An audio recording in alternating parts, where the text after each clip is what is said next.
I'd like to thank all of you for inviting me to the State of the Coroner's address, which I've been giving every year for the past several years. These will be for the year 2010. I'm a little late this year. We were waiting for some autopsy reports that were behind, and they just came in last week, so we're up to date now. Cremation totals were 447. That's an increase from 29 from last year. We investigated 136 natural deaths. That's an increase of 6 from last year. Accidental deaths that we investigated included 12 motor vehicle accidents, which is pretty much what was last year, 1 motorcycle accident, which was in the city, 1 snowmobile accident, which was on the east end of the county. We had 3 what we describe as adverse drug reactions, and those included 1 with multiple prescription medications, 1 person who was taking illegal narcotics, and the third one was prescription medications combined with narcotics. There were 2 what we describe as drug overdoses. Those were both alcohol toxicity related deaths. No heroin overdoses. We had 1 case what we describe as aspiration, and that's regurgitation of stomach contents, which leads to respiratory arrest. That person had asthma, which is a lung condition. Were they on alcohol also? No, no, that was just an unfortunate natural occurrence. We had 1 train accident death, that was drug and alcohol related, and we had 1 case of asphyxia. That was a case related to a tree trimming accident.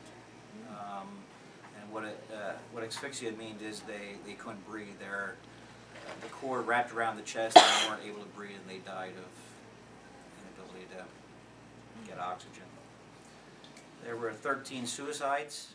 That was an increase of 1, and those included 8 gunshot wounds, 2 hangings, 2 cases of carbon monoxide deaths, and 1 of a self-inflicted knife wound. And we had the most homicides that I can remember. We had 5.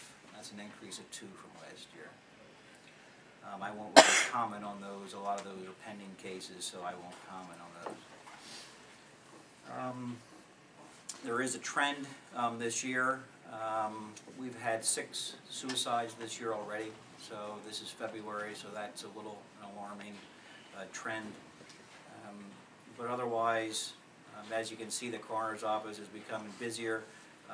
The cremations continue to trend up. For people who don't know, any cremation that occurs in Lebanon County has to be approved of by the coroner's office. And the natural deaths, those are separate cases from the accidental deaths. I would like to thank the commissioners and the records committee. As of Monday, we've started to register all our cases on the computer. We got our software package installed, and we're going to try, once we get used to the system, we'll enter all the cases from January and February. So next year, the retrieval of all the information is going to be markedly improved. And if anybody calls, if you would have a question about a person, we will be able to put it into the system. It would pop right up when they died. As of now, if you don't know the year they died, I'd have no way of really retrieving that information. So we've come into the 21st century. So you could call it up by the year they died, their name, the type of death, anything? Yeah, anything. Yep. And so next year when I give my report, the computer will automatically give all the different cases of the types of deaths, so I won't have to go through it one by one and do it myself. Does the program also do charts? So like, for instance, over the years, that it could do like a line graph or something showing the comparisons, yes. Like you can do things like that. That's pretty cool. Yeah, yeah. And the software package we got was a gentleman from Indiana County. He's the coroner in Indiana. So I think he said about 17 counties so far have his software package in the state. So, you know, they're available 24 hours a day for backup. So, I mean, it's really a great system. So, as again, we've been waiting for years, and we appreciate your cooperation in getting us the package. Okay. Okay, do we have any other questions for the coroner? John? Go ahead. On the suicides, Jeff, I mean, you have to, one must be very despondent to commit an act like that, but is there anything else in the reasons why the suicide victims, were they talking about hard economic times or anything else specifically? You know, all the cases, you know, really most of them involved either medical issues, that some people didn't even know there was a medical problem,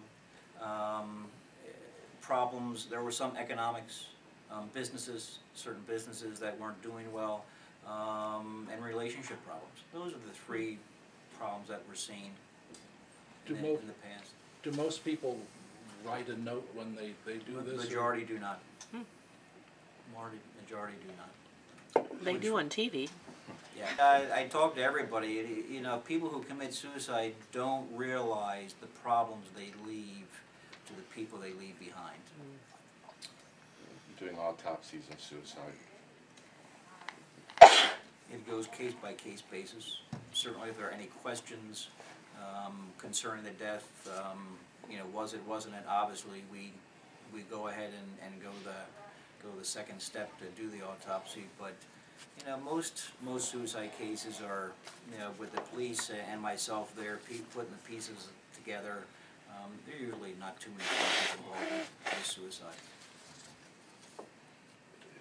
If there's any hint of criminal wrongdoing or any controversy around the individual,